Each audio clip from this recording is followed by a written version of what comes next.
বর্তমান ভারতের সবচেয়ে গতিশীল ট্রেন হলো বন্দে ভারত, যার গতিবেগ ঘন্টায় 180 কিলোমিটার। কিন্তু ভারতীয় রেল ও আইআইটি মাদ্রাজের যৌথ উদ্যোগে এমন একটি ট্রেন চালু হতে চলেছে যার গতিবেগ হবে ঘন্টায় 600 কিলোমিটার।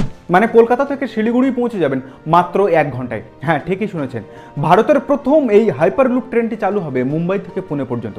পরবর্তীতে চেন্নাই থেকে কোয়েম্বাটুর এবং অমৃতসর থেকে চণ্ডীগড় রুটেও চলবে এই ট্রেন। মজার বিষয় হচ্ছে, এই ট্রেনটি চালাতে কোনো তেল বা বিদ্যুতের প্রয়োজন পড়বে না। তার পরিবর্তে পাইপের মতো দেখতে একটি বায়ুশূন্য টিউব বসানো হবে, আর তার মধ্য দিয়ে চৌম্বকীয় শক্তির মাধ্যমে কোনোরূপ ঘর্ষণ বাধা ছাড়াই এক অবিশ্বাস্য গতিবেগে ছুটে চলবে এই ট্রেন।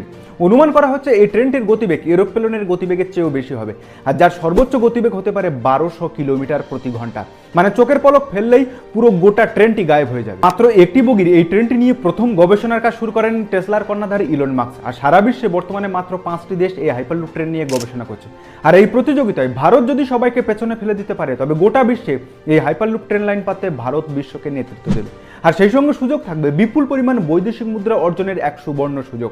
এখন প্রথম ধাপ তো ভারত সাফল্যের সঙ্গে উতরে গেছে, এখন দেখা জগৎ সবাই ভারত শ্রেষ্ঠ আসন পায় কিনা।